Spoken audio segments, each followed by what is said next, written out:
What is going on, everybody, and welcome back to Shooting the Shit Uncensored. You know who this is. It's the dad bod god, the bald, the beard, and the fucking beautiful Piers Austin.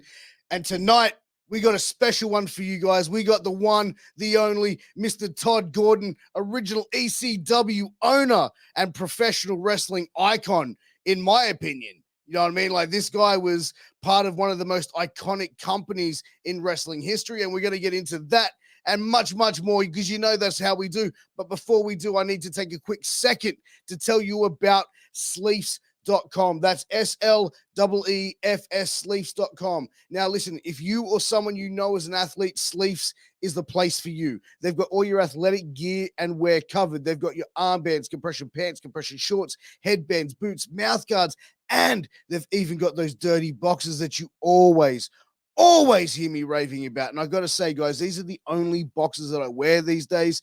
And everybody knows I'm an active guy. I work a full-time job. I podcast my ass off. I've got 3 crazy kids, 1 crazy wife. Just kidding, darling. But, also active in the gym as well. These boxes stay dry. They stay fresh. And they've got funky designs at the front to keep that special person in your life giggling. But what's on the front of your trousers and not what's inside of them, if you know what I mean. But, guys, go and check out those dirty boxes. Use that promo code MWAPOD to get a 10% discount on your final purchase. Also, wherever you are finding us, I appreciate you if you're tuning in on YouTube. Please like, share, subscribe, hit the bell to stay notified, tap the link and tap in, because you know this is the #1 place for all interviews, from professional wrestling to MMA to pop culture. You know that we're holding it down. We're locking it down right here. And if you're listening on a podcast platform, please give us a 5-star review, because you know it helps with our analytics. It helps bring more amazing conversations to more amazing people like yourselves. So get to clicking, help a brother out. But without further ado, it is time for my conversation with the one, the only, Tod fucking Gordon, ladies and gentlemen.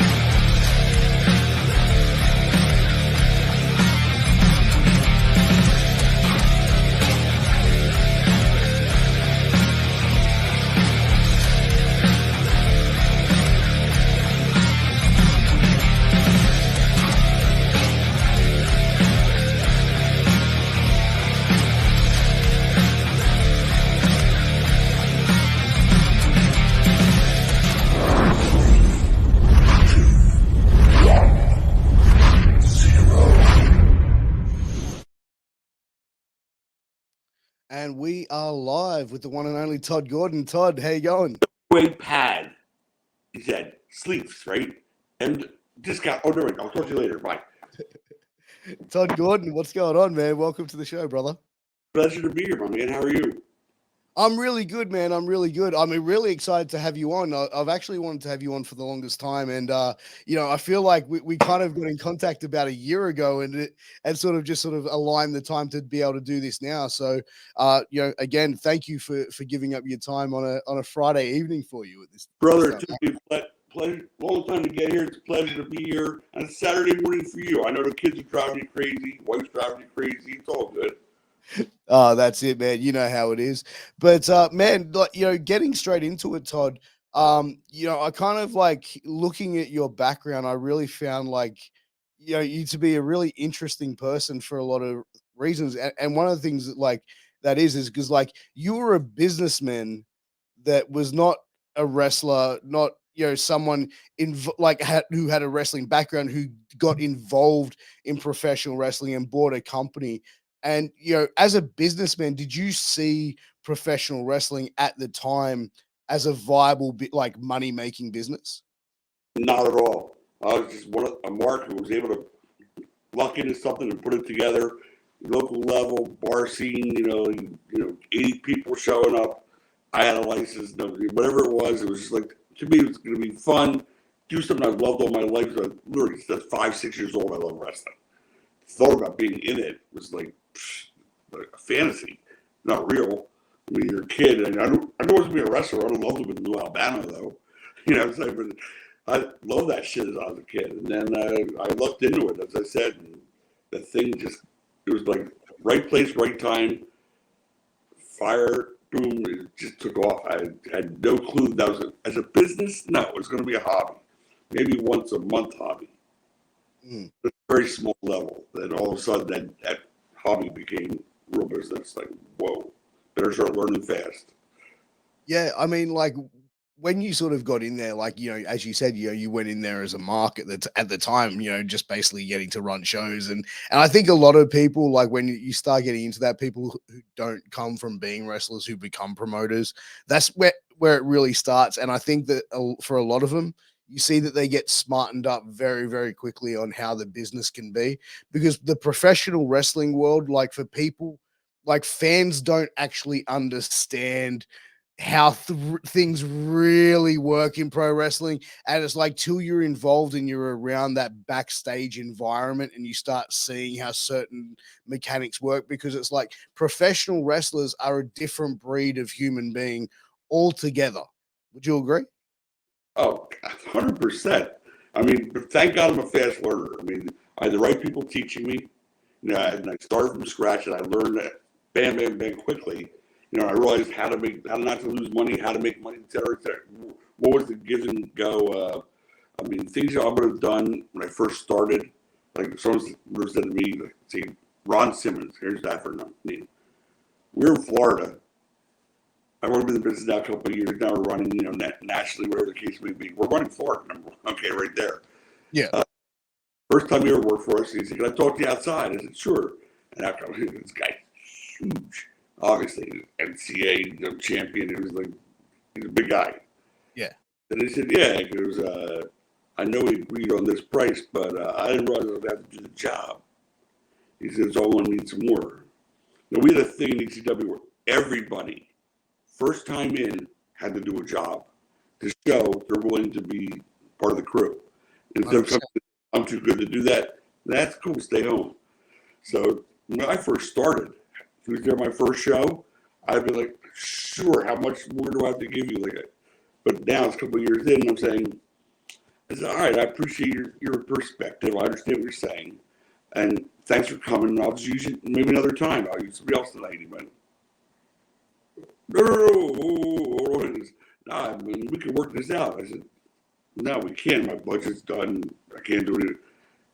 Hug. To this day, love Ron Simmons, but that's the kind of story that when I first started out, not knowing anything, yeah, a couple years later, I'm like, yeah, it's all right. We're good.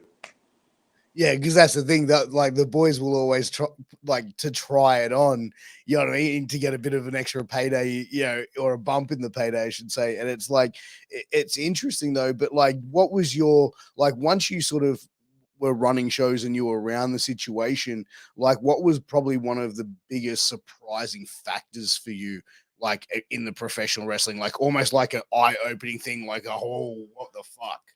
The important thing for me was like to get over the being the mark thing. You know what I'm saying? So first started out, my whole crew was just local guys who would work for Joel Goodhart, a promoter before me, whose ashes I basically rose out of.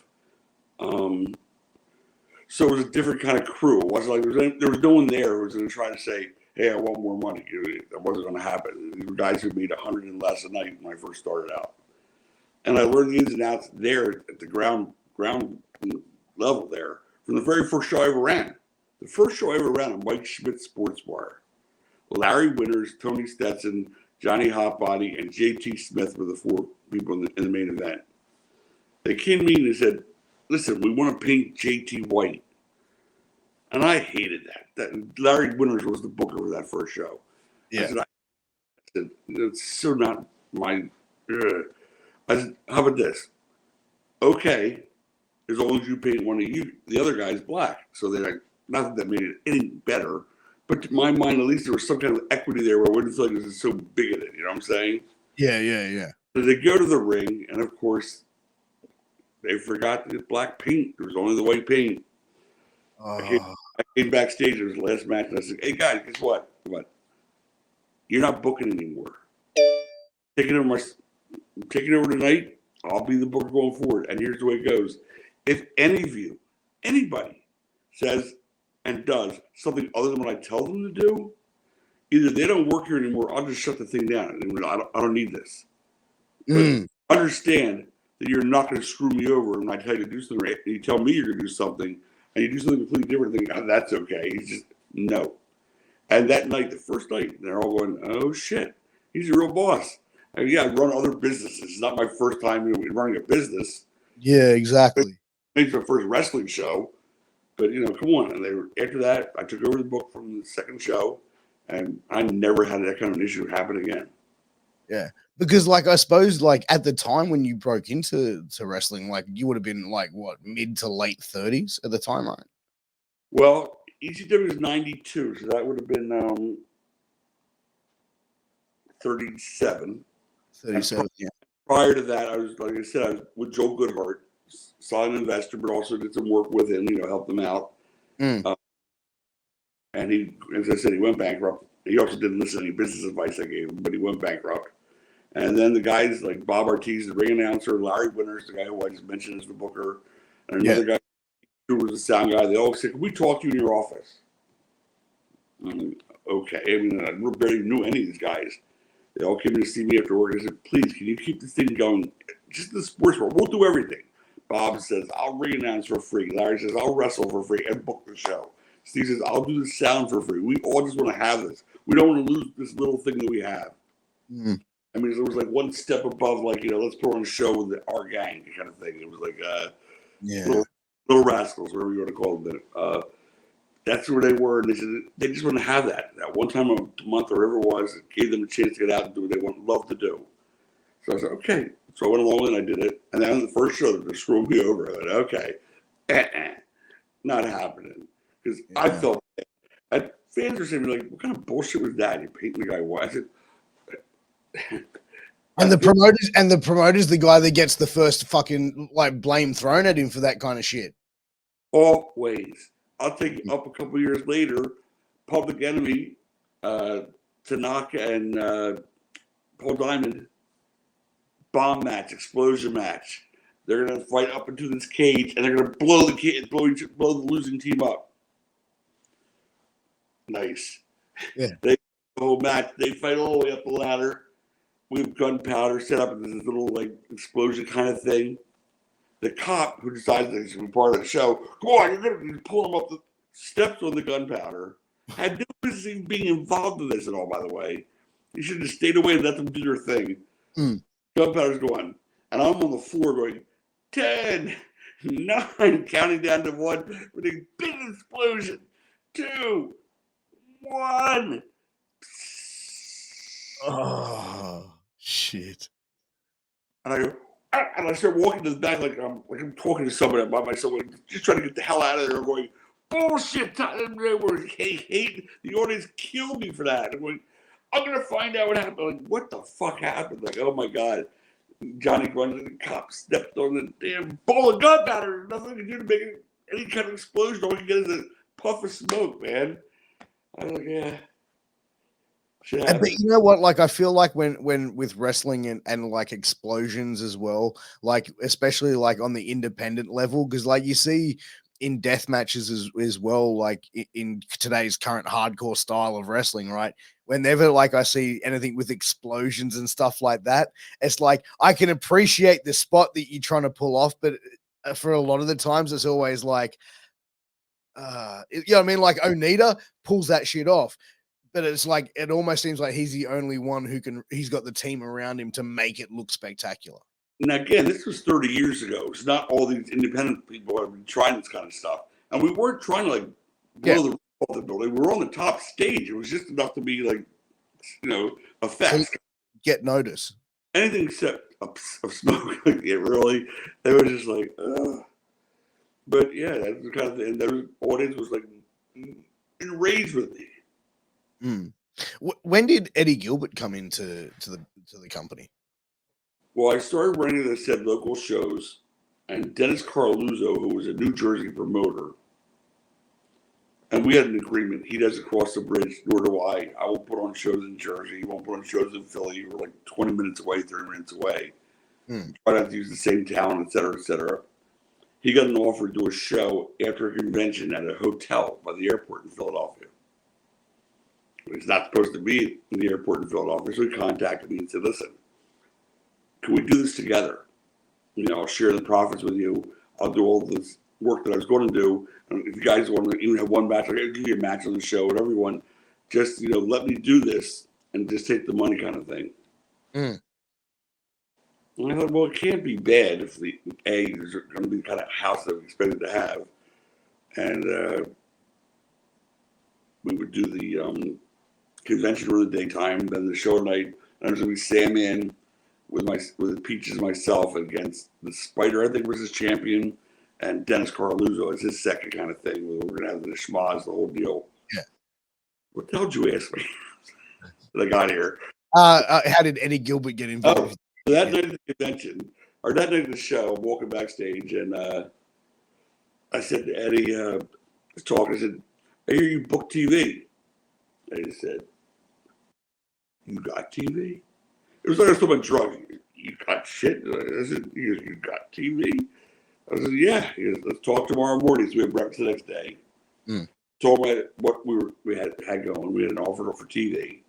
There was no possible way the hours it took to put on a television show weekly would fit into what I was doing at that time. I was running a charity. I was running my business. I was running a plumber. I was running a lot of different things at one time. I had a lot of it. But still, I didn't want to give this opportunity up to do this pilot. So we made a deal. He came up. I moved him up here from Tennessee. And he booked for like the first, whatever it was, year or so. And he was great, by the way. He was awesome. And like with Eddie, like what differences did you notice what he brought to the company straight away? Like, was it anything about storytelling? It was like seeing Memphis wrestling. It was like watching Jerry Lawler's promotion. He had a fixation on Jerry. He wanted to be Jerry. From wearing a crown, being the king of Philadelphia instead of the king of Memphis. Like he was, doing a lot of the Memphis stuff. The trash cans, like the Moondogs. But the point is, everything else on TV at that time was bullshit. It was all cartoons. Yeah, right. Because the early 90s of wrestling was more targeted towards kids. What made me stop watching wrestling that I've been watching since 5 years old was when Papa Shango held the thing up and across the arena, the Ultimate Warrior starts throwing up. And I went, really? I mean, I know it's not as hardcore, not even hard, as believable as it was when I was watching it as a kid with Bruno. But at least don't insult me. They're insulting my intellect. They're making this guy put a spell on another guy. That's not wrestling. I couldn't take it anymore. They killed the sport. Yeah, no, I agree, but to me, honestly, I feel like the 80s was one thing in wrestling, like with WWF, and then it's like as the 90s came around, it's almost like because they very much targeted in the 80s towards children with Hogan and the Take the Vitamins, all that sort of shit. But I feel like they almost like the 80s cringiness just didn't leave when they hit the 90s, and they just didn't really know how to evolve from the 80s to the 90s. And it was just like, oh yeah, we'll just try and do what's happening on like Disney and shit like that, right? Yeah, when you're making dancing hillbillies and this is like, what happened? Like seriously, like there was believability before. When Killer Kowalski put that claw on somebody's stomach, or Baron von Raschke on somebody's head, or Bruno busted open, it's like, oh my God. I mean, you watch this as a kid, you don't think there's a chance that's not real. So my thought was, when we got to that point, hey, let's make it real again. Yeah. Let's get people growing up watching wrestling saying, dude, the guy didn't put his hands up. That was a chair shot that unprotected. Like, wow, I heard that. And the guys went in the audience a lot since day one. And these are smart fans. So you can't go in the audience and throw all these working punches. Like they went out there and they're giving like 75% full force out, make the fans like see their head bust open on TV the hard way. It was hard to watch sometimes, but I can tell you what, they made those people believe it was real because it was real. Maybe the finishes and the endings were scripted, But that shit was real. They're beating the hell out of each other. And they love it because they really realize we have something here that nobody else has. And that's why the fans were so loyal to us. That's why they still yell ECW today when someone brings a damn cable out and then they show it 30 years later. Yeah.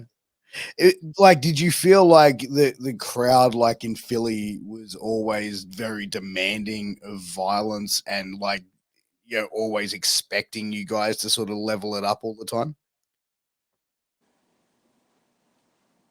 We made that mistake ourselves. It wasn't the crowd that did that. It was us getting the crowd into that point. One of the biggest mistakes we had after, say, 95, 96 was all of a sudden, the first match people are coming out and they're getting busted open. They're using a chair, they're using a table. And you have guys like Terry Funk in the back going, the hell? I'm the 11th match, 10th match. These guys are using tables in the opening match. And the second grabbing the mic, it was like everybody wanted to be a main event match from match 1 to match 12. And that really hurt us a lot because then it was a matter of, can you top this? One of the jokes I had with Cactus Jack McFoley is that we talked about, I don't know if you guys, did you have a Bugs Bunny and old Warner Brothers cartoon? Yeah. There's a Bugs Bunny cartoon that we watched as kids, not as a kid anyway. Bugs and Daffy are competing back and forth as they always are, you know, for something. And it's like, to put on a show at the circus. Finally, Daffy does something, he blows himself up eating dynamite. He's floating to the sky. And Bugs goes, Daffy, you finally beat me. The greatest trick I ever saw. And Daffy goes, yeah, but I can only do it once. And that's what Cactus, he said, Cactus said to me, the only thing left is the Daffy Duck Bump. Like, you're killing me. Like, there's nothing else to do other than that one that would blow ourselves. Like, where do you go from here? And I kept trying to bring it back and bring it back. It was tough. It really had gotten to such a snowball effect that the fans were like expecting almost at every match. Yeah, because like I remember, like, you know, as a kid growing up, like we got very little ECW at all. Like there was nothing televised, like on TV available.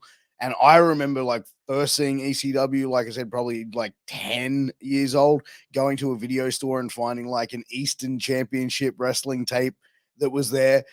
You know what I mean? And then watching that and then just going like, holy, like what is this? And then like going, oh, there's another ECW tape here, and like getting these. So for us, that's how you were introduced to it via videotape? Sorry? So you were first introduced to it via videotape? Yeah. Yeah. Okay. But like, and then it's like, even as the years went on, like ECW here, it was so hard to get because it's like you got to like think there was no internet, there was no downloads or anything like that at the time. So it was like literally, you know, I mean, we see things on WWE Raw. Oh, what's this ECW? You know, in '97, and then like I'm going, okay, looking back in 1997, there's shows from like 94, 93 and stuff like that we had access to here because they were tapes in our video store. And then it's like over the years, like we'd get like a random tape, and then it's like a random DVD turning up. Did they ever sell the TV shows over there? No. The first time I sat down and watched ECW television, like the original stuff, was probably when the network was introduced. Wow. Yeah. And that was like, yeah. But like even then, like when ECW was around, like with the infancy of the internet, you know, a lot of us were able to get a lot of information there, but we like and see maybe like certain spots and like hear about like the mass transit incident, for example, and see like a 5-second clip of New Jack hitting the chair on him and the kid with the blood like pissing out of his head. But like that was honestly like here in Australia, it was very, very difficult to get ECW content when ECW was around. That's crazy. I'll tell you the truth. When we first started doing our quote unquote big arena shows at the ECW arena in Philly, you know, we were drawing X amount of people, and then all of a sudden we make a videotape of every show. And out of nowhere, it's like the second time we did it or third time we did it, we got an order of like 10 VHS, mind you, 10 tapes to Japan. I said, that's a joke. Somebody's fucking with us. Like, come on, really? Why would people in Japan even know who we are? Well, there was this thing called tape trading. Long before there was the internet. And wrestling fans there were trading tapes with people in America. And all of a sudden, they're ordering our tapes. And going, in Japan? They don't know about us in Delaware, for God's sake, in freaking West Virginia. How do they know about it in Japan? But that's what happened. And then sooner or later, more by more, our Japan market got huge. It didn't hurt that we had one of our first big shows at the main event. It was all people who were big in Japan. Kevin Sullivan, Abdullah the Butcher, Terry Funk, and Stan Hansen. That was the main event. All four huge stars in Japan. And they started buying our tapes like crazy. I remember that night, I was booking the show that night, actually, because Eddie didn't show up. That was when Eddie and I were falling out. And I remember Kevin coming to me and goes, brother, you know, none of us can do the job. I'm like, what do you mean none of us? He goes, in Japan, this tape will be seen. Each of our companies, which is not the same company, would not be happy if any of us were to get pinned. I go, then what do you suggest? He goes, easy schmeezy. We come out, blood, go through the whole crowd, go through the whole audience, go through everywhere in the building, and we're going. I go, you think that? He goes, trust me, brother. And of course, it was great. They came out, the place nuts for all four of them. They started in the ring, they went outside the ring. Hansen had his Larry and the rope. Funk had his chain. Abby had his like gimmick. I mean, everybody had their weapons, and the crowd ate it up. I mean, they could have cared less if somebody would. They just wanted to see these guys. 100%. It's not always about who goes over. Right. They didn't care if anybody won, and they didn't care at all. They had a standing ovation, and they all brawled to the back. But you never see those guys at that time, anyway. Certainly an independent show. Stan Hansen wasn't working independent in the Northeast. Funk, like our guy, who thank God helped build this company more than anybody did. And Kevin, of course, who actually replaced Eddie Gilbert in the match, which is its own story. But yeah. So what happened with Eddie Gilbert? Like what caused the fallout between the two of you? Eddie and I were like boys, to be honest with you. Like, we really got along well. We'd do the TV show together every week. He'd do most of the heavy leg work, and then we sit down, go over to each match, each angle, whatever we're going to do. We'd hang out together. Eddie was just fun to be with. And little by little, like, unfortunately, most of the industry, painkillers took over. And all of a sudden, he's missing the session. He's missing what's going on. I'm sick today. You sound high today. You don't sound sick today. But all right, whatever it may be. And it got deeper and deeper. And that's really a shame because I said, I really liked working with Eddie. At the time, Paulie was getting ready to start a whole promotion with Jim Crockett. WWN, that big deal he's going to make. He's going to make this super deal. And he just was there helping Eddie out as his assistant. And he said to me, Crockett wants to meet with you about some things. I said, why is he going? He's going to talk to you. I said, all right, I'll meet with him. So because that was our relationship, I went right there. And he said, by the way, Paulie just asked me to meet with Crockett. I don't know what about. Why are you talking to Crockett? I said, again, I don't know what it's about, but I always share everything with you because you're like a partner to me here. So like we work together. I just want you to know what's going on. And he goes, oh, you're trying to screw me over. And this is all drugs. Eddie would never have said this. Oh, you're trying to screw me over and go leave and go do Crockett's thing with him. I said, no, I got my thing, and I love my baby. I don't want to be part of the WWN. I'm going to be like a little wheel in somebody else's cart. I'm happy with my cart. Yeah, exactly. I have to become a giant cart, which it did. At that point, I was happy. I was very happy with that. I didn't need to go national. I was loving what we were doing and how successful we were becoming. And he just like lost his mind. He said, I know you're trying to screw me Everybody always tries to screw me, Eddie. I'm not trying to screw you. I'm not like everybody else in the business. You tell me that all the time. You're so different than everybody else I've ever met. You're such a different kind of promoter. Nothing like other promoters. You're not the fuck anybody. You always make sure your word is whatever. You promise somebody $212. You know that you're going to get $212. You eat some coffee, don't you, brother? You do in the morning, Saturday morning. You eat some coffee, don't you? No, not at all. I've been getting over a cough all week, so that's why I just hit the mute button, the cough button. So I went to the studio one day, and again he was late. I said, "Hey, what are you doing? We had to take the TV station by like 5 o'clock, 3 o'clock. You should have left like this morning or last night." Yeah. Be a Crockett? Fine, be a Crockett. Come on, Doug. That's his brother, Doug. We're quitting. I said, what? What are you talking about? Goes to the car, took his bat, put his ball, went home. His ball being Doug. Okay, now I got like 4 or 5 days to the show. A major show we sold a lot of tickets to. I got to replace Eddie in the main event. I got Hanson, I got Funk. I got Abby. Now, part of this may have been spite because I knew he hated him. But part of it was he was the perfect replacement. So I called Kevin Sullivan. Yeah.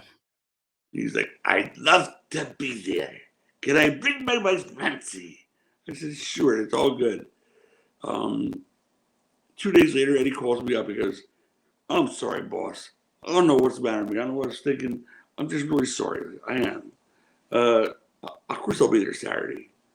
I'm like, Eddie, you quit 5 days before the show. Did you think I wasn't going to replace you in the main event? He said, oh, you replaced me with who? I knew this was going to kill him. As I said, there was huge heat there. I think it was over Missy Hyatt. I don't know for sure. Missy was Eddie's wife at one point, and I believe that's where the heat came from. So you tell him it's Kevin Sullivan, and like, what was the reaction from that? Dead silence. Oh, like you could have cut it with a knife. Like, Eddie? Yeah. Okay. Well, would it be okay if I came to the show anyway and just intermission or something and say goodbye to everybody? You've been there working day and night for the last year, where it was. I said, of course. He goes, thank you. And I know he was devastated. But I don't know what he expected me to do. Even though it was our first, quote unquote, big show. What was I going to do 5 days out? Just like go, oh, well, I guess I'll get there Saturday night and say, Eddie's not here. I had to just, I had to react. 100%. Like, that's what in business you've got to be able to do. But like, did you feel at any stage, like when he said, hey, can I come to the show and at intermission say goodbye to people? Did you fear at any stage that he might try and sabotage the show at any stage? Not at all. In fact, the opposite. I felt bad for him. Because I liked Eddie a lot. I felt like this is one of my friends saying, like, I fucked up. Can you help me undo this? And I wasn't able to at that point. So it was quite the opposite. I never thought he would do that. It wouldn't matter. I wouldn't think he would do that now. Now, he and Paul had a whole different kind of relationship, but I never expected that at all. That night at that show, that very same show, I was overwhelmed. I'm writing, I've got checks to write for and be aware for the lighting, for the security, for the workers, for the building, I was like, I had never had that much of a payroll before. My store had so much, everybody gets so much a week, there's 6 of you, boom, boom, boom, you're done. Now there's 60 people. I'm going, okay. Meanwhile, the whole night they're all going, hey, Todd, got a minute? I don't like the fact that he's going over, and I'm like, seriously, like, we put it over the wall. Here's what it is. Just do it. And Paul walked over at one point because we'd become very friendly, and he said, man, what's the matter? He just looked right at me like, Jesus, what's the matter? I go, oh, my God, I can't do my job. They won't leave me the fuck alone. He goes, I got this for you. I said, what do you mean? He goes, let me handle the boys tonight. I said, oh, God bless you. And I said, any more questions about your matches? talked to Paul. He's going to book the rest of the show. Yeah. And they did. They left me alone. But that was brutal. I mean, you have no idea what it's like to have. Well, I don't think Curtis Hughes was there then, but you have no idea what it's like to have all these guys like nonstop. Mm. The big name guys, obviously, there's guys who started out from the bar shows going like, "Do you really think I should be losing to Snuka?" Yeah. Yeah, right. Don't you? Paul, get this fucking guy away from me. Like, seriously. And that's kind of like how that all evolved. But like, Paul Heyman coming in, like, and so he took over from Kevin Sullivan, right? No. Kevin never booked. Oh. I was booking when Eddie and I were doing it together. Then it was me. Then it was Paul and I together. It was Paul and I together until probably 95. Yeah. So but in that somewhere along the way, he thought that not only should he be the guy who keeps the guys away from me, that he should be just with the boys, not even doing the business end of things. That's what was my area of expertise. Not realizing that I think I added a family atmosphere there. And most of the interviews you'll hear from ECW originals, 93, 95, 96, they all say the same thing. We were like a big family. Everybody cared about everybody else's stuff. When I stopped doing that, there were fractures, there was differences. Everything changed after that. And it's hard to pull that back in. I actually say a lot of them. I explain that in great detail in the book, to be honest with you. I really do talk about the whole breakdown of the whole Tod and Paul relationship. Yeah.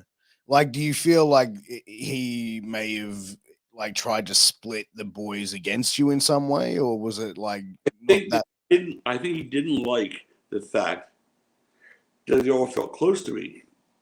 Even as the boss, I was able to supersede the fact of being the boss and still able to draw the line and be friends with them and still draw the line between whatever it was. I mean, Sandman to this day, 30 years later, still my best friend.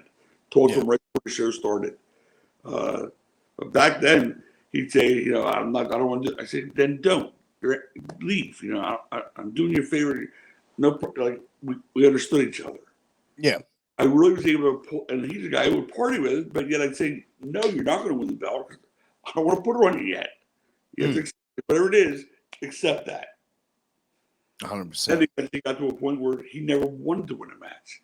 Every single match, he and Dream were the same way. Whoever it was, let me put them over. I can get my own heat back. Heck, whoever it is, I don't care. I'll do the job. Then pour the beer in me. I'll do the Undertaker sit up. I'll get my heat back. And he refused to win for 2 years. He refused to win. But that's confidence, I feel like, in your ability to get yourself over, really, because it's like, you know what I mean? Like, if you're worried about wins and losses, I think in pro wrestling, you're in a completely wrong business, because that means fucking nothing. You know what I mean? Like, some of the best performers are the ones that lose more matches than they fucking win. And get their heat back. How over is Sandman from his entrance? Come on.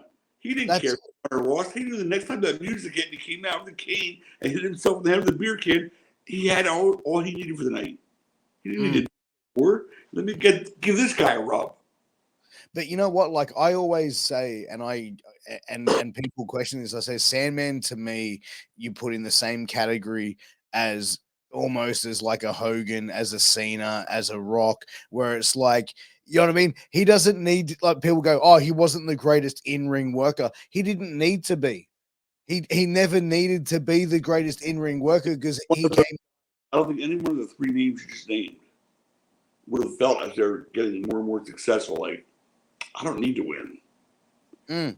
They needed to win too, in their mind. Hack didn't have that kind of ego.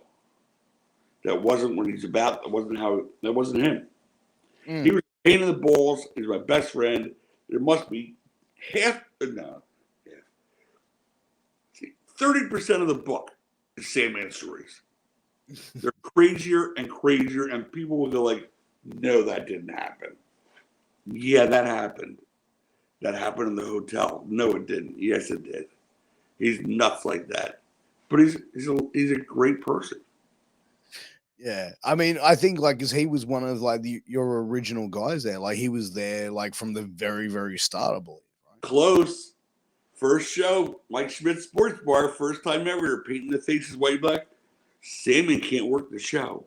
Why? Because the owner of the bar says, if you're running a wrestling show, you got it. I won't charge you any rent. We'll just keep the money for the beer, et cetera, et cetera. But Sandman can't work on the show. I went, what? What are you talking about? He goes, he was here one night, and he got in an argument, and he spit on a waitress. He's banned from this place. Oh. I said, how about this? And this is the first of, he'll tell you 1,000 times, I got him out of a situation. And I barely knew the guy at the time. Yeah. I said, I worked out a deal with the guy. I said, how about this? Take him off 2 shows, first 2 months. You'll see you're making money. And I'm telling you, I would like to have him, this part. He goes, well, he apologizes to the broad. And he takes 2, yeah, that's good by me. We shook on that, and that was the deal. I said the same thing. He goes, I'm not apologizing. I said, oh, yeah, you are. You're going to sit home and watch the rest of the guys you started out with working without you. Okay, so who do I got to apologize to? Yeah, that was the story of our relationship, pretty much. Yeah, he was like, he's special, but he apologized. And I had Lori, his wife, come out Peaches for the first 2 shows with a notepad doing the old scouting wrestlers. Third show we did there, she brought him out as her guy. Yeah. He came out with a surfboard. He was over like that surfboard that just didn't make it. No one believed him. Right. No one believed someone in Philadelphia. Yeah. Doesn't want to see a surfer. No, it's gritty here in the wintertime. It's snowing. It's miserable. People are like in traffic. Like, no one's like, hey, bro. And no one believed him. He just wasn't believable. Yeah. Because, like, I suppose Philly and Cali are completely different on the spectrum, right? And then when we finally got to the arena and Paul was got involved in the booking part, I said, Paul, he's never going to get over as a surfer. They fucking hate the surfer. He's not getting good heat. He's getting X-Pac heat. He's got to get, what do you want to do? I said, I want to make him who he is. Let him be a barroom brawler. He'll go out to the ring with his beer. I did not know about the I said, instead of go out to the beer, drinking a beer, smoking a cigarette. He goes, you can't do that. You can't do that in wrestling. And as I learned from Eddie Gilbert, another story that Eddie Gilbert is, you can do anything in wrestling. That's what he taught me. And it started with, I said to him, I never want to do matches with bullshit stipulations. I want to do shows that I, as a fan, could respect. I hated matches where they go, loser gets their mask taken off, and there's another mask underneath it. Loser gets stripped. They don't get stripped. Somebody gloms the other person before the clothes, they become clothes coming off. I hated that growing up. I hated that in wrestling. So he wanted to do this match, Tigra against Peaches, loser gets stripped. I'm not going to do that because it sucks because no one's getting stripped. You can't do that in wrestling. He said, who said you can't? I went, I don't know. I just can't do that. The unwritten rule, right? The unwritten rule. And he said, you can do anything in wrestling. And we did that night. We had that first match, and sure enough. And then, again, we go back to now. I lost it again. Fuck, sorry. No, you're right. No, was I telling you? You were saying about like the story about like saying anything can be done in wrestling. Like it's like anything's possible in wrestling. Oh, the cigarette and the beer. She said that can be done in wrestling. I said, I learned from that when the girl's Angel's top got ripped off. That whole crowd went berserk at the arena. I said, apparently you can do anything in wrestling. He tried it. It was like over like crazy. And then, as brilliant as Paul was, he came up with the idea on the TV show to put only salmon and woman in black and white. Had never been done. Why put him only them in black and white? Because he stood out from the rest of the show. Right. The rest of the show's color. Who's this guy in black and white? And then you see him going. And in black and white, that smoke coming out, It was like mesmerizing. Mm. Then the Singapore gimmick we gave mesmerizing. But the point is, he was different than anybody else. Nobody else has ever done that. Now, Steve Austin took the beer gimmick, somebody else took the stick, whatever. But I'm saying that time had never been seen. NWO was the first people at Bischoff in the black and white thing since after Sandman. They totally took that to like, wow, that got that motherfucker over. This will get this group over. 100%. 100%. And like, with, you mentioned earlier Dennis Carluzzo, and like, is like, for history of ECW, he was kind of like the reason why, like, you guys changed from like, from that old NWA mentality that Paul Heyman has stated over the years, which was, the old school, outdated, not really sort of progressing with the times. And Dennis Carluzzo was a guy like who, for a lot of things that I've heard about him, was a guy who definitely tried a lot of things, politically, for a lot of, like, to not try and damage independent promotions, but as far as like, he was definitely a guy that, from what I was told, was out for himself for a majority of things, and definitely knew how to politic in the business.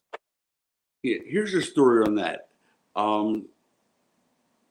Dennis was so jealous because he had been in the business for years before me. He was Joel's counterpart, Joel Goodhart, before I ever came up. And he could not believe the meteoric rise we were having. And it made him crazy. He started calling buildings we were going to, saying, hey, have you seen these guys, what they do?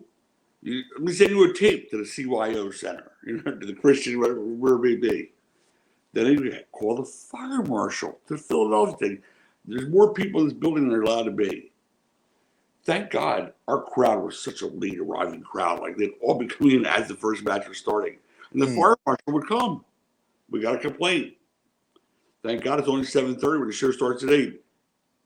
He just made it. And he leaves. Who's calling? Obviously it became evident it was him.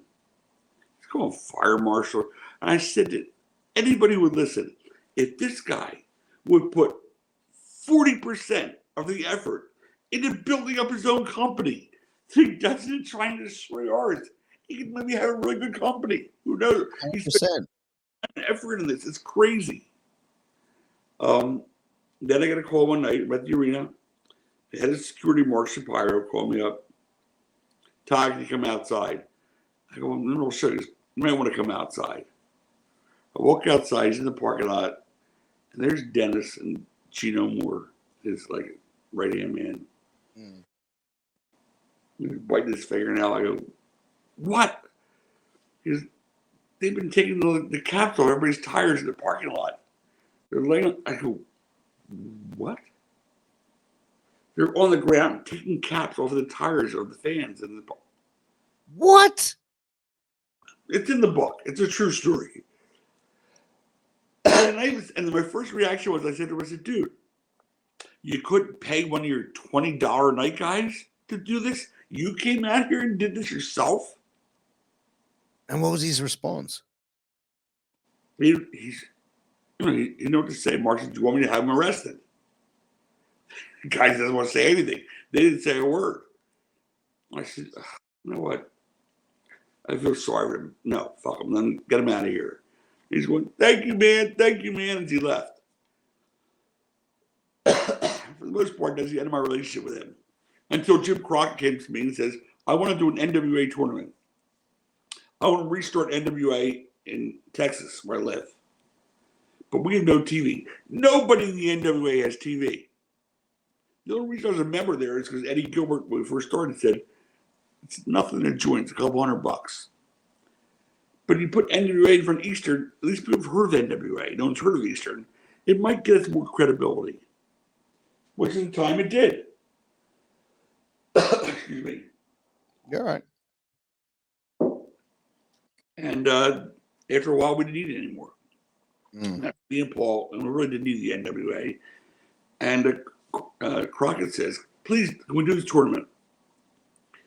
That way, whoever it is, you keep the champion, and then we can eventually do a tag team tournament. I'd like to have the tag team champions be my guys who work here in Texas, so at least I have something to build something thing on. Sure. I said, okay, I guess. Then I think to myself, like anybody else would at that time, Jim Crockett, guys like the Big Mahoff. 100%, right? PBS, WCW. Are you kidding me? So when he asked me that, I assume he's speaking on behalf of the old NWA. A week goes by, and all of a sudden, the torture observers are all putting these interviews up with Dennis Carter going, I never agreed to this. I didn't go to them. He came to me. I'm not going to have this. We're not going to have any tournament. It's over. Like, I thought, are you fucking kidding me? Like, we've already put money in this. We were trying to get people that would look like they were from around the world. Dean Malenko, Too Cold Scorpio. Benoit was in it, wasn't he? Was Benoit in that as well? I don't think so. It was Shane Scorpio. I'm going to kill me here.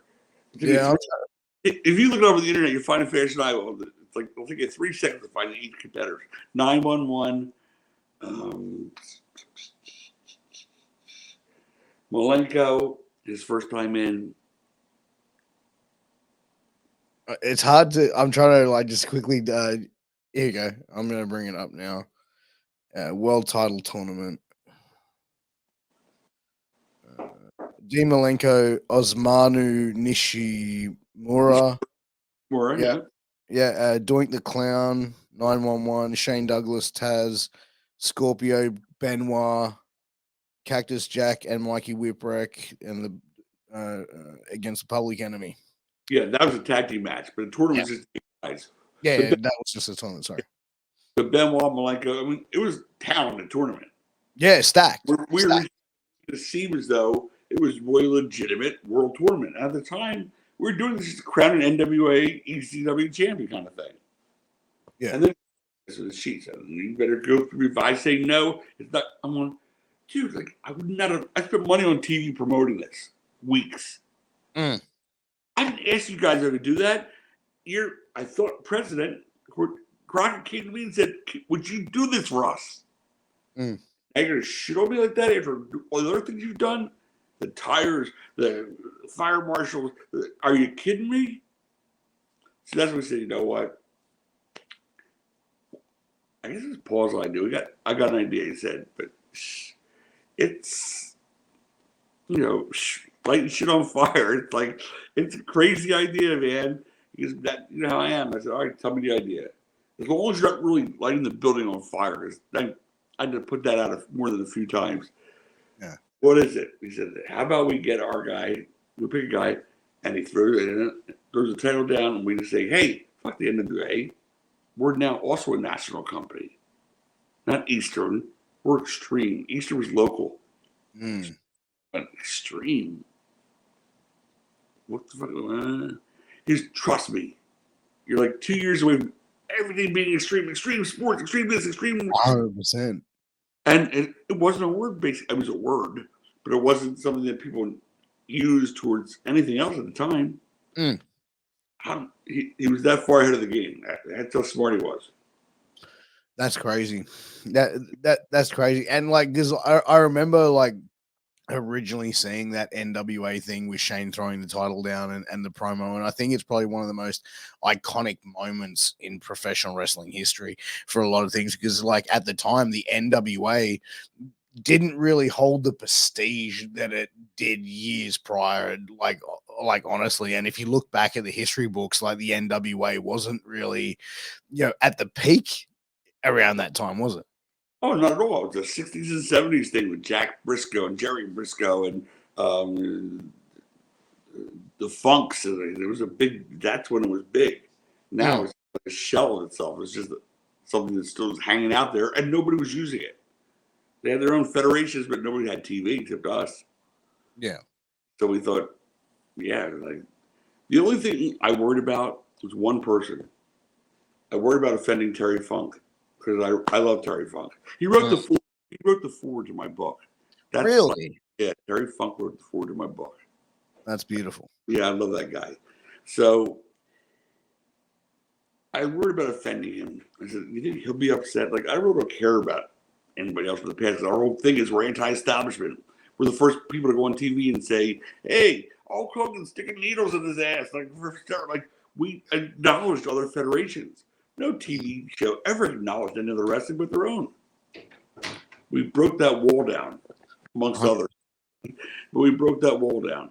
And I was just going to say, what was Terry Funk's response? Because, like, at that stage, Terry had, like, worked for you guys a couple of times, right? A couple. He'd been there since he was our first TV show. He was our color commentator. Oh, really? First show. Yeah, right. I didn't think. I thought he came in like a little bit later. I apologize. And one of the worst moments ever. The very first TV show. You have no idea what it means to like put on your very first show that it's your show. You put on my show on TV, right? Show ends, first episode. I walk over with the mic. It's Jay Sully, myself, and Terry Funk, and I said, like, "This is the greatest night ever." Terry Funk said, "You keep coming back, fans. It'll get better." And I went, what?" Like he's like, "Oh, like the hot the balloon, all the air came out of the balloon." I went, okay, like what? You say going first TV show and say, yeah, basically it sucked, but it'll get better. Because it's pretty much what he was saying right then. And in retrospect, that's one of our like in jokes together that we always repeat to each other. Him saying that night, but he was great and he had no problem with it at all. Yeah, like because you think because I feel like from everything that I've heard about Terry is he's very like understanding how the wrestling has like how the business had to evolve. Like it's always had to evolve. Like he's been one of those guys who really understood that. And he was also a guy that Vince kept trying to bring back. And he said, "No, I'm staying here. It's my home now." Like he loved being in Philly. He loved ECW with his all heart. Any interview you hear him do, he'll say the same thing. The time that they did the reunion show, ECW's One Night Stand in WWE, and they did a similar show, Hardcore Homecoming in Philadelphia. Terry said, "I'm doing the Hardcore Homecoming." Like Paul, they're all Paul. Terry, come on. He's fuck Vince. No. This is where I put my heart and soul in this thing. I helped, and he did. He made Shane Douglas. He made Sabu. 100%. He made Public Enemy. I mean, they would have been nothing without him elevating them the way he did. He was a generous, amazing guy. He is a generous, amazing guy, but back then he was a generous, amazing guy. 100%. And like with the NWA at that time, like once that the sort of like the bell got thrown down and that sort of happened, like what was the NWA's response? Because I've seen the footage of Dennis Carluzzo, but he was like more of a member of the NWA, right? He was a promoter of a territory NWA, like quote unquote territory promotion, whatever. But like, what did the actual NWA respond to that behind closed doors to you guys with? Nothing. Really? Not a word. It wasn't really an organization. It was a group that said, "Hey, your due's going to be $500 a year." I knew that $500. Where's that going into? Like Howard Brody, Jim Cornette, the guy from New Zealand. Like, somebody each should take 100 each. So like, there you go. It's all good. Like, hey, we got a guy for 500. Like, there was no organization. It was a joke. I wasn't going to hear anything from anybody. Nobody gave a shit. I wouldn't have done it if I was really going to offend a lot of people. You know what I'm saying? The only person I worried about was Terry. He's like, "Todd, don't worry about it. We got this." I said, "Okay. I'm with you, bro. Thank God." You know? Yeah, man. So that was hard. No one knew. Once Paul like sort of started taking over, like doing the booking himself, like how far after that? Because like you left around 95, 96 ECW? I left at 7.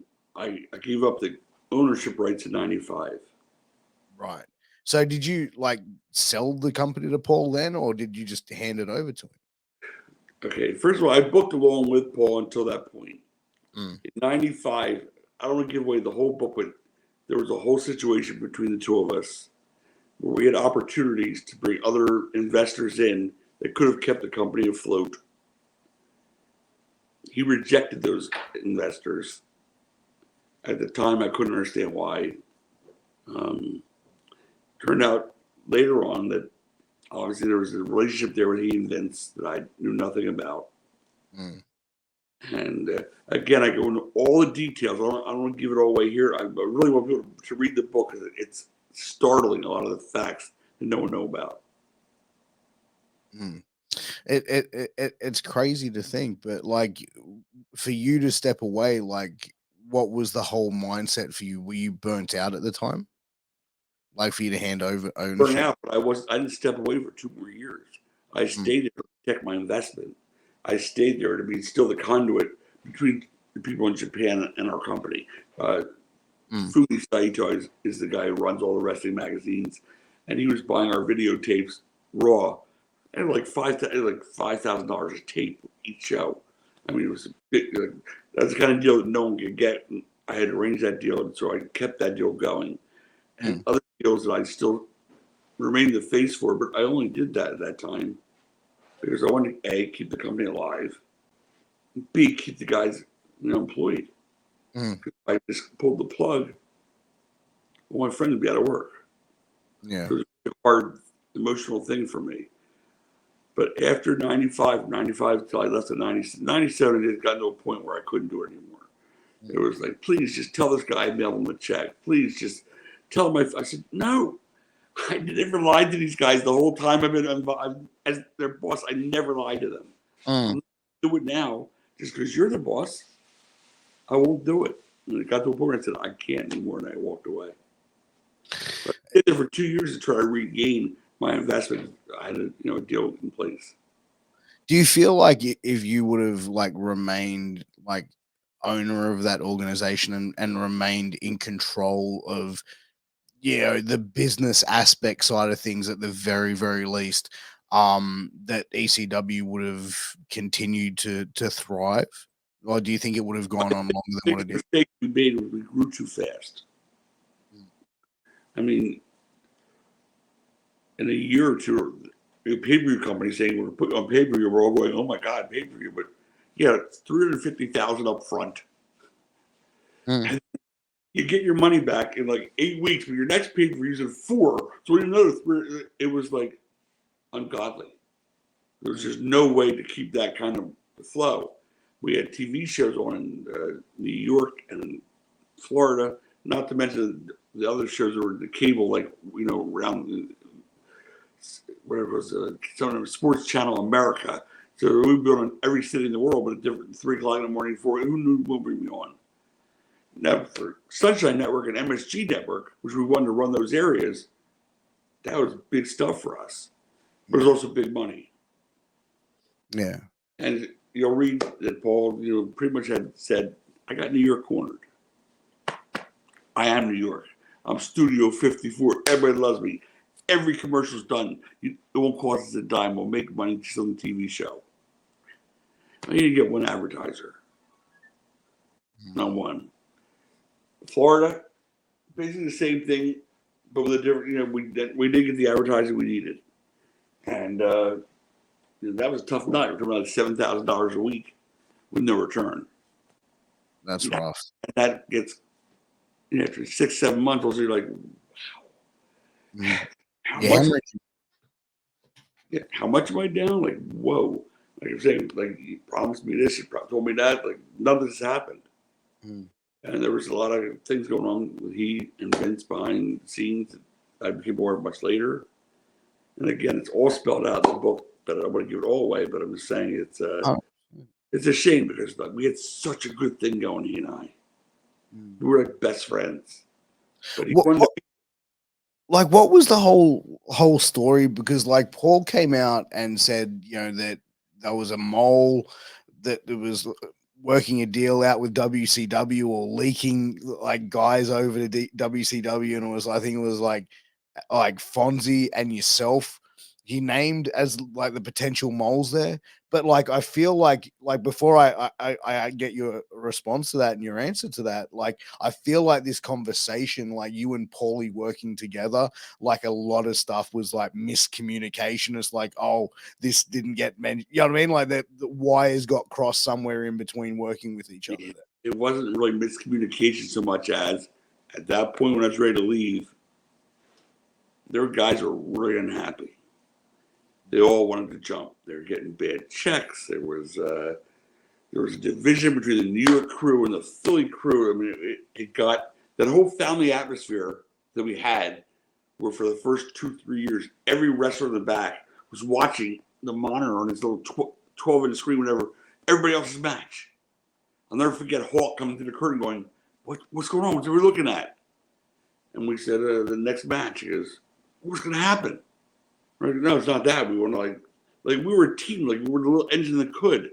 These guys watching that next match on the monitor, they were cheering for the next guy. Show them love. It was a family. And then all of a sudden, it wasn't me running things anymore, and things got changed.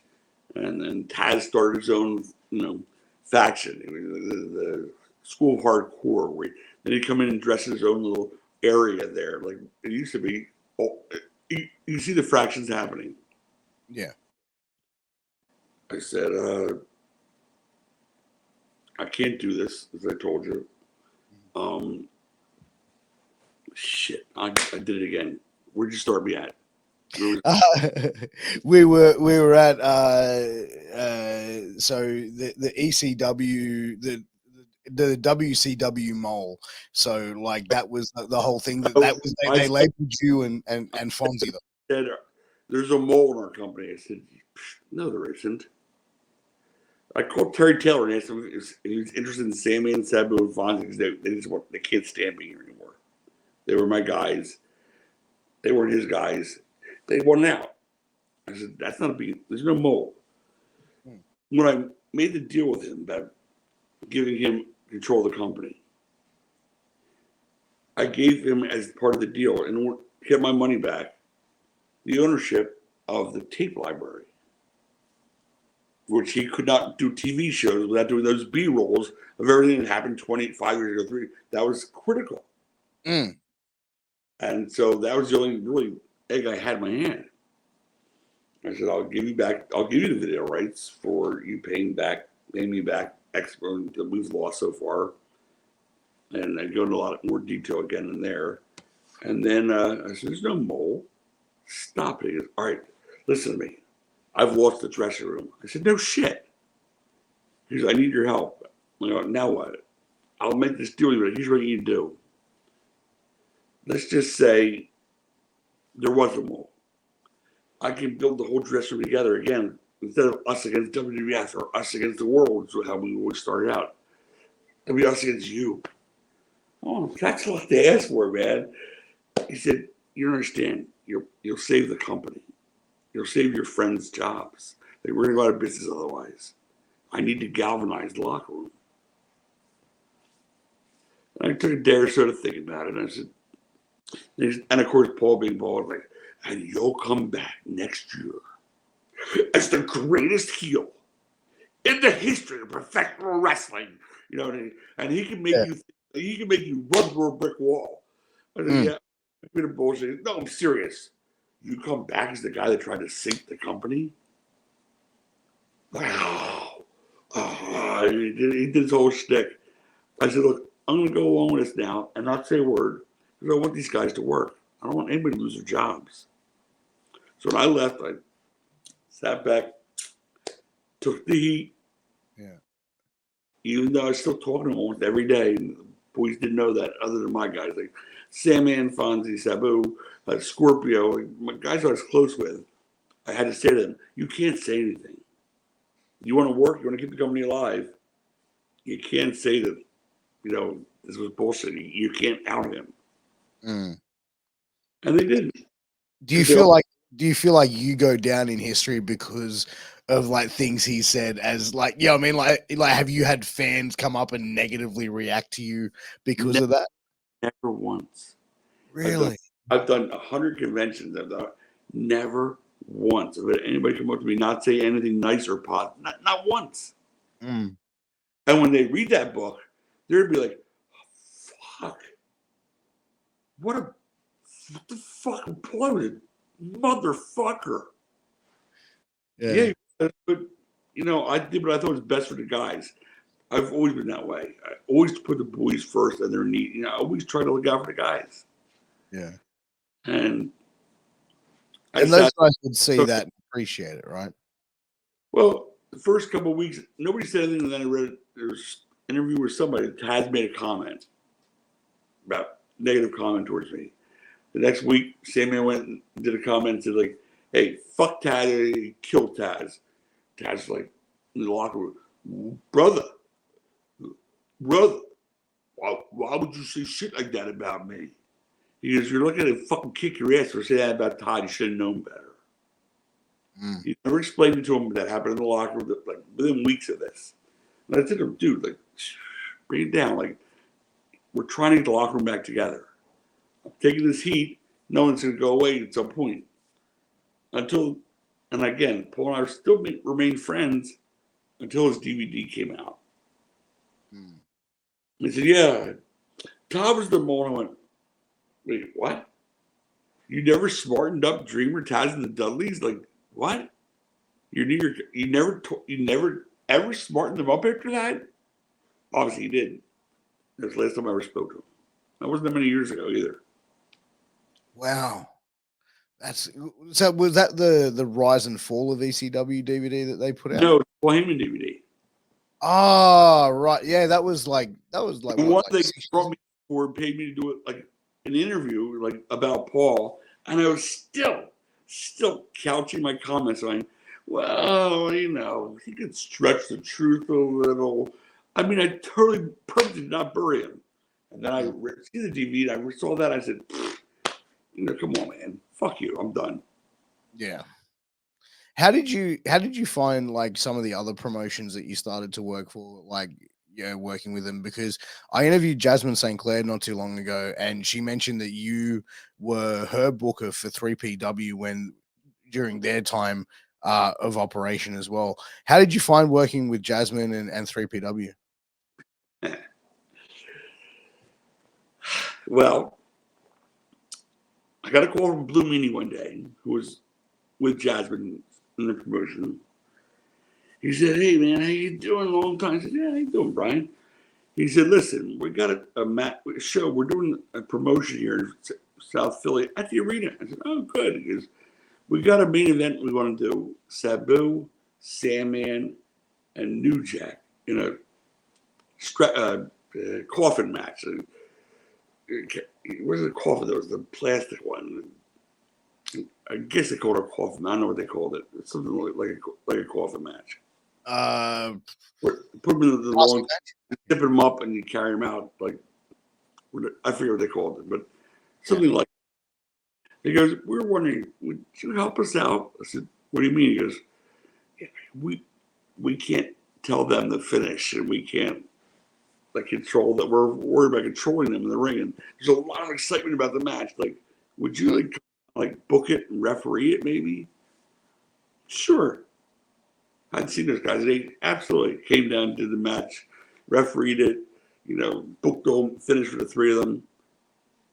Match is over. They came to me and said, would you consider like being our booker? We run every month. I said, yeah, I'm out of business. We'll give you $1,000 a show. And anybody want to use it, you bring like Scorpio Gary Wolf, like your friend. All right, fuck it. Yeah, I'll do that. I'm doing it for a little while. And then all of a sudden I had issues with Jasmine, to be honest with you. It's like, her wrestling knowledge, especially running a wrestling company, she could run her company great, but she knew nothing about running a wrestling company. And she had no respect in the locker room. So I'm doing the thing for her for, I don't know, 6 months, 8 months, and finally I said, you know what? I can't take her anymore. So I walk in the locker room, she'd be like, God, introduce me to Kurt Hennig. I want to fuck him. Then you introduce yourself to him. I'm not your pimp. I'm running the show. Got to a point I just got tired of it. And I called over to Jasmine and I said, I gotta be honest with you, I don't want to do this anymore. I don't want to be your booker. Like, you got to find somebody else. I'm coming. You got to find somebody else. And I said, but I need you. She said, how about I get like $1,500 a show? I said, Jasmine, it's not about the money. Mm. I'm not doing this anymore. It's like people like work to me. It's not supposed to be work. It was something I would enjoy. 2,000. I said, Jasmine, she was 25. I said, what time is the show Saturday? Everyone's got a price, right? $1 million, absolutely. But And you like, know, like I found like one of the things Jasmine said when I interviewed her, you know, she spoke about her time with the Blue Meanie, and she spoke about, you know, and basically she made the accusation in the podcast I had with her that he was basically there was a domestic violence situation, that he was like putting hands on her. Apparently he was a very jealous sort of person, like around that. You know, I mean, he was jealous of her success, she said, I believe. Were you aware of anything like that, you know, occurring? Because I'm aware of her being in California and saying to me on the phone, Meanie's here. He's my bag boy. I want to like he'll bring my bags up, and she would come to the show and say, "Can somebody like get him out of the way so I can like do like so I can bang up." He was never ever Meanie. He might be the gentlest son of a bitch you'll meet in your life. Are you kidding me? mm, He's the exact opposite of domestic violence. I would believe she would have heard more than I believe of him. mm. He's It- it- I can't believe she would say that about him. She would call him her bag boy at the arena in front of the boys. And that bothered me and insulted me. Because that's like even in like I feel like in the like the wrestling business, from everything that I've seen and understand and been explained to as well, like, you know what I mean, if you're one of the boys and your woman is at a show and she's talking to you like that, like then she's also looked at like, oh, this is, and I don't want to use the term rat because it's like 2023, Well, but like what feel is it? free. Feel free Mm, to use that mm. term. Like that's basically a glorified deal. I mean, that's just horrible. Well, the thing Or is when whether she people whether she thought she wanted to bang them. mm. And that's fucked up. That's pretty Yeah. fucked up. Oh my That, god. that's really fucked up because, you know, like when she made that accusation, like I don't know Meanie. I've never had a conversation with him. But you know, what I mean, I've known Stevie for years, right? So I didn't know what their relationship was, but I reached out to Stevie and I said, hey, listen, I've done a podcast with Jasmine. This is what she said, just as a FYI. Stevie Huh? Richards? Yeah. And I gave him a heads up saying, oh, blah, blah, blah. Because I didn't want to reach out to Meanie because it's like, I don't know. He doesn't know me. I don't know him. Like, it would be weird. So I sort of gave Stevie saying, hey, look, this is what she said. You know, I'm dropping this podcast next week. Just wanted to give you a heads up in case you're boys with him or whatever the reason. But, and Stevie was like, yeah, man, look, appreciate it, blah, blah, blah. Like, and he told me, he's like, just reach out, let him know. That's all you can do. Yeah, I mean, I can have Meanie on your show right now. Do the phone call. I mean, seriously, like, that's just disgraceful. He's like the most gentle human being. Like it's insane. Because I'd never heard like any like story. Like I said, I've never spoken to him, don't know him as a man, but everything I've heard about him, like I'd never heard that he was that kind of dude, right? It's Like the that. exact opposite of that. If anything, he's like, no, no, no, not like yes, yes. He's the exact opposite of that, and she abused the shit out of him in Yeah. front, behind his back, but still, it's a disgrace. She, oh God, hearing that makes me want to call Meanie right now and say, dude, call my boy Piers, set up an interview. Hey man, I'd appreciate it, bro. If you want it, I'll if you do that. that as soon as we're done. Yeah, man. No, absolutely. Because I kind of feel I'd love to get his side of that story as well. Because it's like, you know, It's but not she said like you were like like a around. story. It's not like he said, she said. It's like it never happened. Mm. Because yeah, because like she mentioned that you were around quite heavily, but she was like, because I was the understand they ran the promotion together, and she was like, he ain't shit. Like she ran him down in this conversation. I'm just like, damn, like I was just like, baby, this is ruthless. Like this is, you know. Yeah. Good TV, but ruthless. You're right. Yeah, like as far as like those other indie promotions that you had to work for, I heard an interview, you know, a while back of John Zandig, who ran Combat Zone Wrestling, years ago, and they had their big show at the arena. Like I think it was Cage of Death 3 that Sandman was supposed to come out and was supposed to be this ECW invasion. And Sandman was pretty, like, I've seen the footage. Sandman looked like he'd basically laid one on before he came out there. But Zandig was like like in this like interview, I remember hearing him say, he's like, when I had Sandman come in, I was dealing with Tod Gordon, and I said to Tod, I need this motherfucker sober and straight. Tod promised me sober and straight. And then it turns up, and it was like it was almost like he was saying, like, Sandman turned up and was that like obliterated that he didn't even know the names of the guys that were in the match. That he that's bullshit too. Was he buzzed? Find a time of the day where he's not. Yeah. 7 in the morning, it doesn't matter. Was he obliterated? Are you kidding me? I can tell you right now that Sandman, when Cactus Jack came to me one night and said, I don't want to work with him anymore. He's too drunk at the shows. I can't work with him. So we talked to Hack. Hack can't, Sandman can't do. So we had a match. What the hell was it? Small building. Hack came out saying, come on, Cactus. Who you went to Tod Gordon, you pussy. Like, I said, yeah, thanks, Sandman. I appreciate you out me when I'm trying to fucking hook you up. But anyway, he worked sober.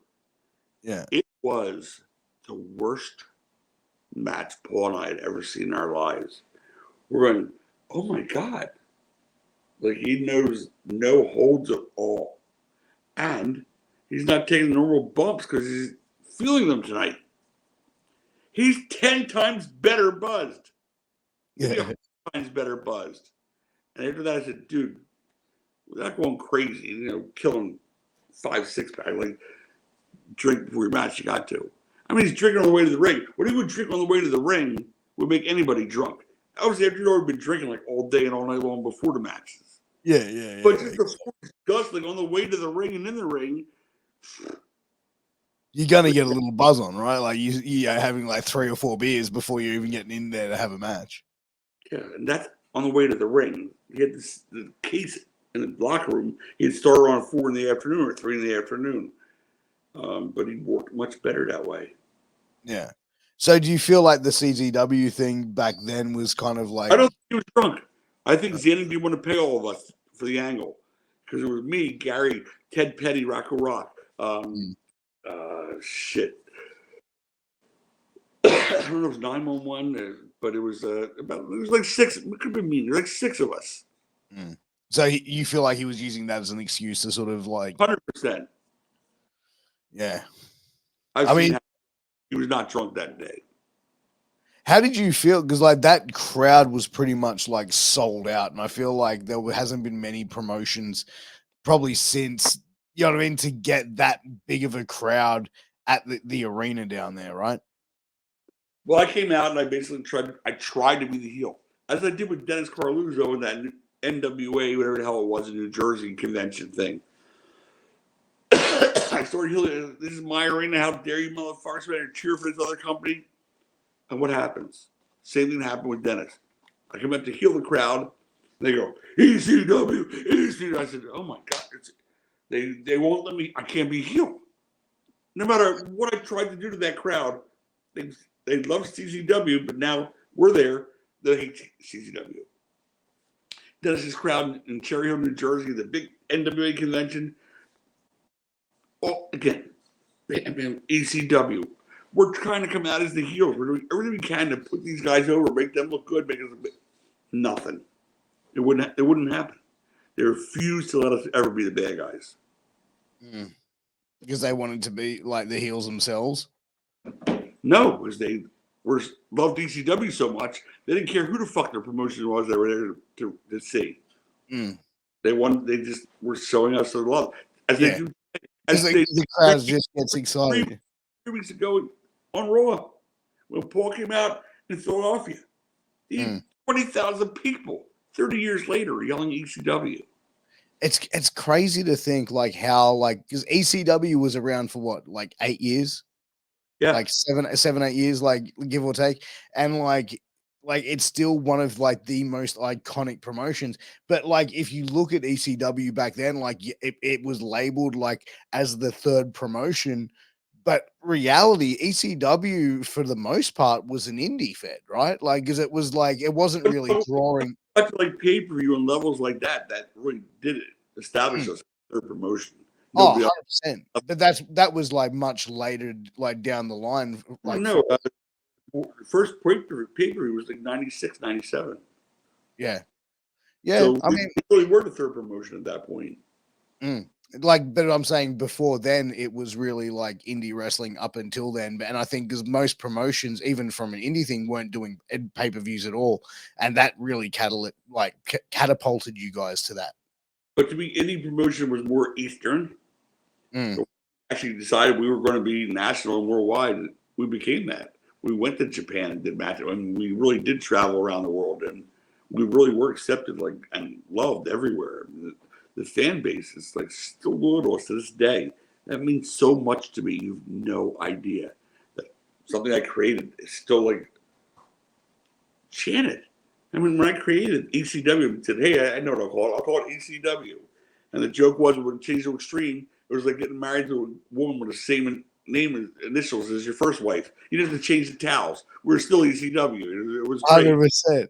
Yeah, it's interesting. I remember like reading years ago when WWE bought the library, the tape library for ECW, and it was like they'd bought the library for Extreme Championship Wrestling, but like you still had like the ownership for Eastern Championship Wrestling, and you Yep. sort of like were like I'm not sure if it got to a legal dispute, but I know that you were sort of like throwing down with them, right? Dude, for the rights. Yeah, absolutely. In fact, I had a big law firm here in Philadelphia, big law firm. They said, "We'll take this gratis. This is a no-brainer." I said, "Great." Months later, 6, 8, I get a call. They go, "Dude, we're like $125,000 in expenses right now. Like Vince has enough money, enough lawyers. This could go on for years. At this point, we're going to ask you to split the fees cost with us." I went, "Well, if you're into 125,000 in the first year and you tell me it can go on for years, whatever I'm going to spend, I'll never get back on that library. The Eastern Library is like worth so much." Mm. I said, "I'm not going to spend another couple $100,000 to have $100,000 product in my hand." So I said, he beat me. He had enough money enough lawyers to say. My lawyer said it's a no-brainer. Yet we'll never get to court because he'll just keep doing this paperwork thing over and over and over again. I mean, like he's got a whole floor of like attorneys, like you know what I mean, on payroll, really, just ready to go and ready to rock and roll, and on retainer. But like, in a way, it sounds like he just took it. You know what I mean? Like that's Well, yeah. I mean, again, it got to a point where for them to say they'll do the thing gratis, and they'll do it like for a percentage because they thought it was a no-brainer. It's not like a little firm; it's a big firm. They were that confident in the case. But they said, "Guess what? It's never going to be worth what we're going to get out of that tape library for what you're going to spend in costs." 100%. And unfortunately, Vince has got the money to pay $20 million for sex. He's got the funds to definitely keep a small business owner tied up for years. That must have been good sex, huh? You know what? Like I always made the joke, bro. I was like, Vince paid more for sex than he did for ECW and WWE combined.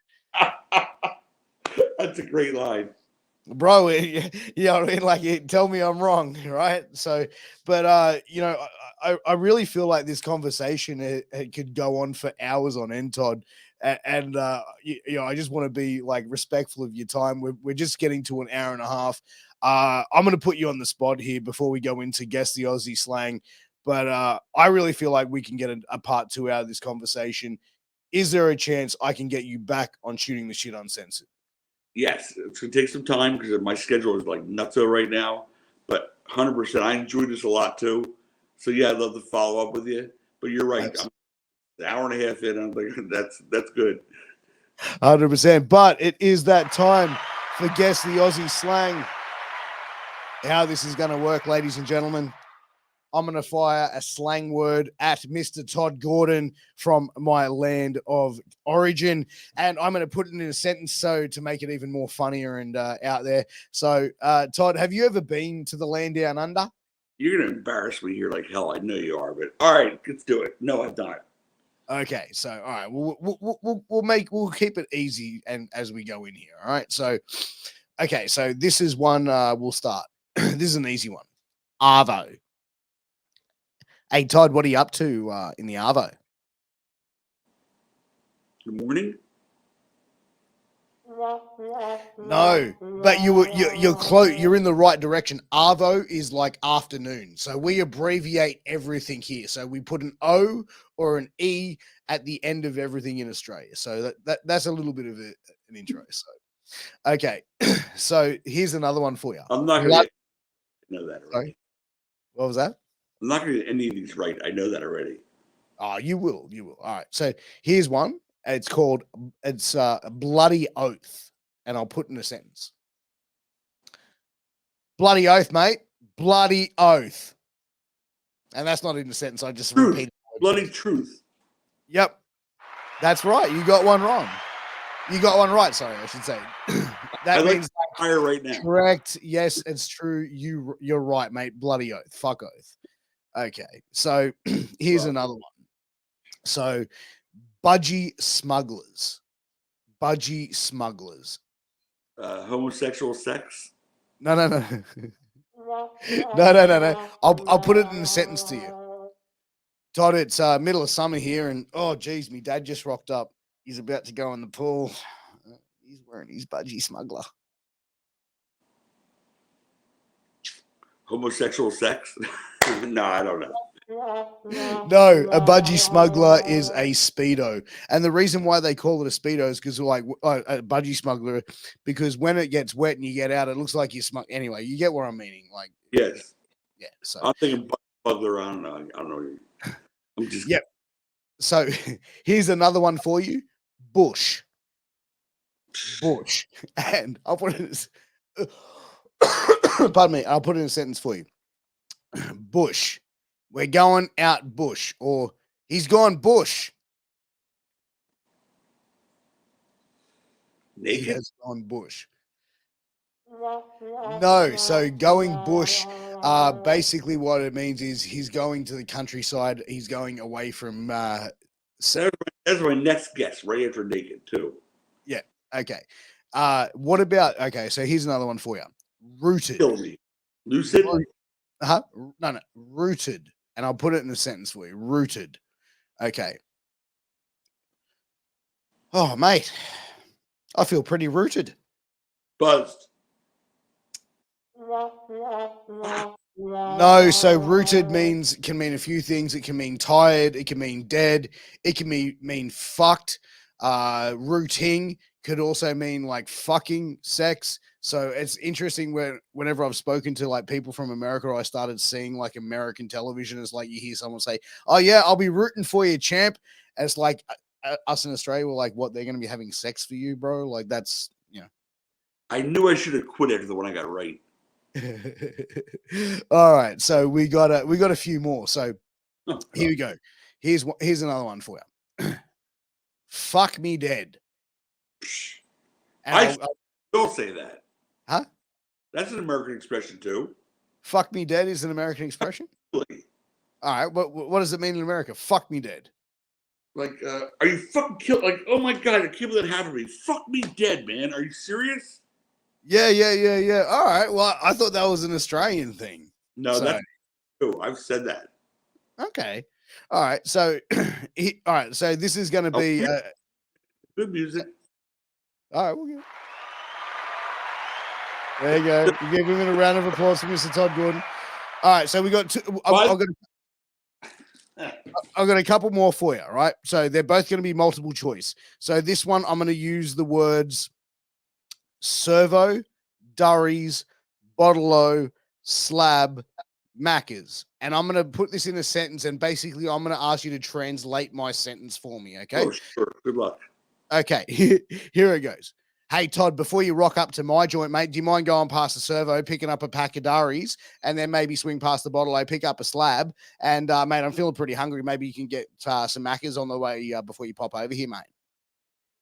That was like pretty fast, but I know I was going to pick up some booze on the way to your house and some smokes, get some food, and party with you. Yeah, that's exactly it. So a petrol station, a servo is a petrol station, like a gas station. Durries are cigarettes. Bottle-O is a liquor store. A slab is a case of beer. And Macca's is short for Mickey D's, a.k.a. McDonald's. I had like 3 out of the 5, for God's sakes. Okay, so this is my last one, and this one is one of my favorites. Okay, so this is going to be another multiple choice, and the words that I'm going to be saying are Franger, Old Fella, Sheila, Root. Now I've kind of already given Root away, right? So I've already given that last bit away. So I'm going to put this all in a sentence. Hey Todd, have you got a spare Franger for me, old fella? I just picked up this Sheila and she's keen for a Root. Okay, since I already got the part right, you picked up abroad, you're good for a get, whatever, but I missed the first part of the sentence. So can you give me some money? Hey, Todd, have you got a Franger for me, old fella? Because I just picked up this Sheila and she's keen for a Root. You picked up shit. I know you picked up the broad, but do you have money? Do you have a con? Do you have? Yeah. That's it. Have you got a condom for my dick?